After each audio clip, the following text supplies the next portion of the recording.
আজকে আপনাদের সাথে আমি শেয়ার করতে যাচ্ছি কার্ফিউর তৃতীয় দিনটা আমাদের কীরকমভাবে কেটেছে। একেবারেই উল্টাপাল্টাভাবে দিনটা কেটেছে। এরকম ঘরবন্দি থাকতে কি ভালো লাগে? তো যাই হোক, সেই ব্লগটাই আজকে আপনাদের সাথে শেয়ার করব। আসসালামু আলাইকুম, সবাই কেমন আছেন? আশা করি আল্লাহর রহমতে সবাই খুব ভালো আছেন। আমিও খুব ভালো আছি। আর সকালবেলার মতন আমার প্রতিদিন যে কাজ থাকে, ঘুম থেকে উঠে আগে জানালার এখানে এসে দেখতেছিলাম যে কি অবস্থা বাইরের। তো আজকে দেখলাম যে রাত থেকে টুকিটাকি বৃষ্টি হচ্ছিল। তো সকালবেলাও বৃষ্টি ছিল, আকাশটাও মেঘলা মেঘলা ছিল, ওয়েদারটা খুবই সুন্দর ছিল। আর রান্নাঘরে এসে দেখে আমার বোন খিচুড়ি বসিয়ে দিয়েছে প্রেশার কুকারে। তারপরে আমি একটু পাখান পিঠা খেলাম, যেটা রাত্রেবেলা আমার বোন বানিয়েছিল। এদিকে খিচুড়ি রান্নাটা কমপ্লিট, এখন খিচুড়ি খাবো। আর খিচুড়িটা ডিম ভাজি দিয়ে খেতে হবে। তার জন্য আমি এখানে ডিম ভেজে নিয়েছি। আর ডিমটা আমি একটু পেঁয়াজ বেশি করে দিয়ে তারপর একটু কড়া করে ভাজবো। আমার এরকম করে ডিম ভাজি খেতে বেশি পছন্দ হয়। অনেকেই হয়তো বা একটু কম পেঁয়াজ পছন্দ করে ডিমে, কিন্তু আমার একটু বেশি পেঁয়াজওয়ালা ডিম ভাজি পছন্দ। এই জন্য আমি বেশি করে ডিম ভেজে নিয়েছি। তারপরে এই যে ভাতও বেড়ে নিয়েছি, এখন আমরা দুইজনে মিলে খাওয়া দাওয়া করব।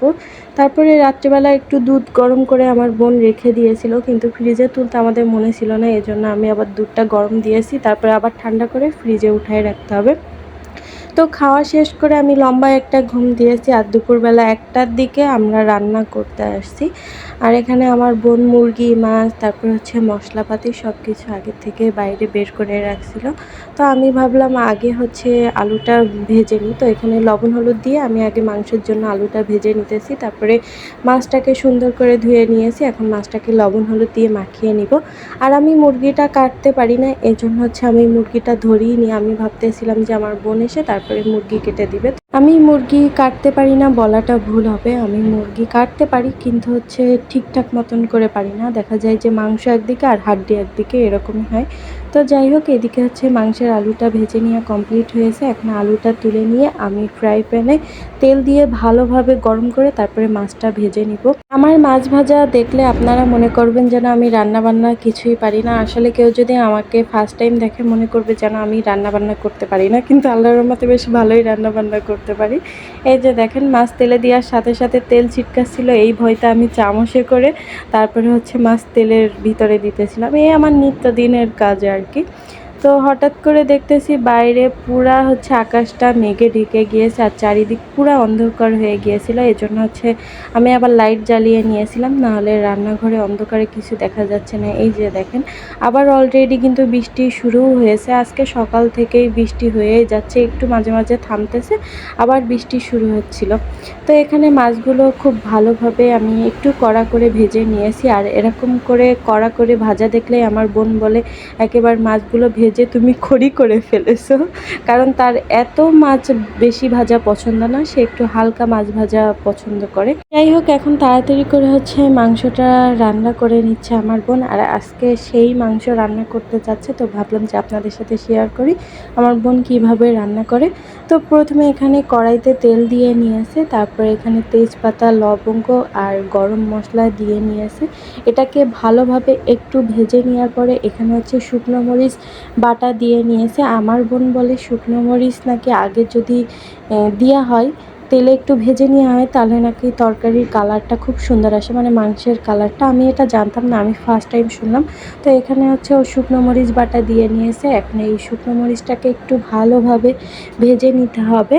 তারপরে এক এক করে সব মশলা দিয়ে দিতে হবে, পেঁয়াজ বাটা, আদা বাটা, রসুন বাটা, তারপরে জিরা বাটা, ধনিয়া গুঁড়া, সব কিছু দিয়ে ভালোভাবে মশলাটাকে ভেজে নিয়ে সামান্য পরিমাণের একটু পানি দিয়ে মশলাটাকে কষিয়ে নেওয়ার পরে মাংস আর আলু দিয়ে ওই যে কষিয়ে নিতে হবে। মানে মাংসের থেকে যে পানিটা বের হবে ওই পানিটা দিয়েই কষানোর পরে ঝোলের পানি দিয়ে আর কি নামিয়ে নিলেই রেডি হয়ে যাবে মাংস।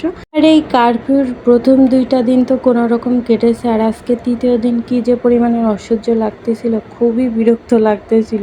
আমরা কিন্তু বাইরে ওইভাবে যাই না, কিন্তু তারপরেও কেমন জানি একটা লাগতেছিল যে মানে এইভাবে ঘর বন্দি থাকা, একটু বাইরেও যাওয়া যাচ্ছে না। অবশ্য প্রয়োজনীয় কিছু কেনার আছে, তার জন্য আমরা বাইরে যেতে পারতেছি না।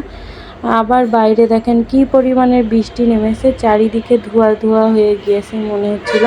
বৃষ্টি দেখে তো আমার বোন বলতেছিল যে চলো রান্নাবান্না শেষ করে তাড়াতাড়ি করে আমরা ছাদে যাই, ছাদে যেয়ে গোসল করে আসি। কিন্তু আমাদের এই কথা মনে হয় বৃষ্টি শুনে ফেলেছে, এই জন্য কিছুক্ষণ পরে বৃষ্টিটা আবার থেমে গিয়েছে। আর আমার বোন আজকে মনে করছিল মুরগির মাংস আর মাছ ঝোল করবে, কিন্তু পরে যে দেখলাম যে অলরেডি 2টা বেজে গিয়েছে আর এত রান্না করার সময়ও নেই। তো আমার বোন বলল মাছটাকে হচ্ছে বক্সে রেখে তারপর হচ্ছে নর্মাল ফ্রিজে রেখে দিতে। তো আমি নর্মালি এই যে রেখে দিয়েছি। আর এই যে দেখেন আমাদের বাসায় এখনও আম আছে, এটা হচ্ছে সেই পাহাড়ি আম। আর আমার বেশ অনেক দিন ধরেই আমার হচ্ছে আম দুধ খেতে ইচ্ছা করতেছিল, তো ভাবতেছি আজকে একটু খাবো। তার ভিতরে আমি একটু রান্নাঘরটাও পরিষ্কার করে নিয়েছি। আর এখন হচ্ছে আমি ভাতটা বসিয়ে দিব, আর ওইদিকে তো আমার বোন মাংস রান্না করতেছে। 2জন মিলে রান্না করলে তারপরে হচ্ছে গল্প করতে করতে কিভাবে যে সময় কেটে যায় বোঝাই যায় না, কিন্তু যখন আমি একা একা রান্না করি খুব খারাপ লাগে। অবশ্য কিছু করার থাকে না, কারণ আমার বোনের ছেলের জন্য আমার বোন আমার পাশে এসে থাকতে পারে না। কিন্তু যখন ও রান্না করতে আসে, রান্নাঘরে আসে, আমাকে নিয়ে আসে। তো যাই হোক, তারপরে হচ্ছে গোসল করে আমরা সবাই মিলে এখন খাওয়া দাওয়া করতে বসে গিয়েছি। আর রাত্রেবেলা যে চিচিঙ্গাটা ভাজি করছিলাম সেই চিচিঙ্গাটা দিয়ে এখন হচ্ছে খেয়েছি।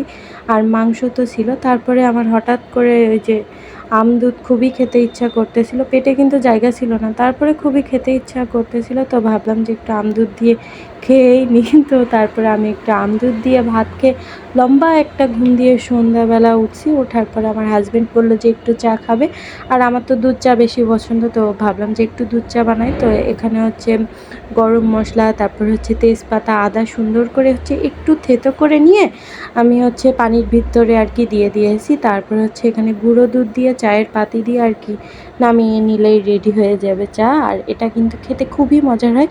অবশ্য চাটা আরও একটু জ্বালানোর দরকার ছিল, কিন্তু আমার হাজব্যান্ড পাশে দাঁড়িয়ে দাঁড়িয়ে বক বক করতেই ছিল, যে বলতেছিল যে বারবার করে যে নামাও নামাও, না হলে তিতো হয়ে যাবে। কিন্তু আমি ওকে বারবার বলতেছিলাম যে না, আমরা এইভাবে চা খাই, এক ফোঁটাও তিতো হবে না, কিন্তু সে শুনতেছিলই না। যাই হোক, রাগ করে আমি চা এই যে কাপে কাপে এখন দিয়ে দিয়েছি। তারপরে যখন সে খেয়েছে তখন বলতেছে যে না, আসলেই তো খেতে খুবই মজার হয়েছে।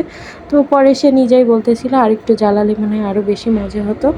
তো তারপরে আমি রাত্রেবেলার জন্য ভাত বসিয়ে দিয়েছিলাম। আর আজকে সন্ধ্যাবেলা ওইভাবে হচ্ছে কোনো নাস্তা বানানো হয়নি, একটু পেঁয়াজু বানালে ভালো হতো, যেহেতু বাইরে বৃষ্টি হচ্ছে। কিন্তু ডালটাও ভিজাতে মনে ছিল না, তারপরে বাসায় বেসনও নেই, যেহেতু হঠাৎ করে কারফিউ দিয়েছে।